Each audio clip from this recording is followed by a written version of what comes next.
அருணகிரிநாதருடைய சத்திய வாக்கு. யார் முருகா முருகான்னு முருகனை பூஜை பண்றாங்களோ அவங்க கூட 3 அடையாள பொருள் இருக்குமா. 3 அடையாள பொருள். ஒன்னு வேலு, இன்னொன்னு சேவல், இன்னொன்னு மயில். இந்த 3 அடையாள பொருள்.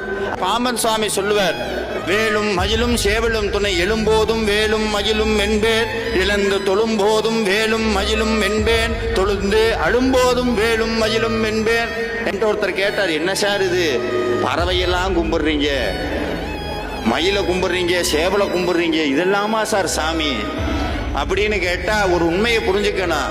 அது பறவை கிடையாது, பறவை அடையாளத்தில் இருக்கிற வேத மந்திர சத்தியம். அது பறவை அடையாளத்தில் இருக்கிற சத்தியம். அந்த சத்தியத்தை உணர்ந்தவனுக்கு சேவல் தெரியாது. சாமியே சொன்னார், ஆன தனி மந்திர ரூப நிலை உண்டு ஆடு மயில் என்பது அறியேனே. அந்த வேத மந்திரம் மயிலாக மாறி முருகன்ட்டு இருக்குது, மயிலாக மாறி முருகன்ட்டு இருக்கு.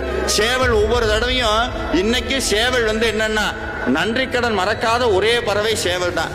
சூரபத்மனை முருகப்பெருமான் வதம் செய்வதற்காக மாமரத்தில் வேலை ஏவிய போது 2 கூறாக மாறி ஒன்று மயிலா மாறுது, மற்றொன்று சேவலாக மாறியது. அந்த மாமரத்துக்கு பேர் என்னன்னா கொக்குன்னு பேர். மாமரத்துக்கு தமிழ்ல ஒரு பேர் இருக்கு, என்னதுங்க, கொக்கு.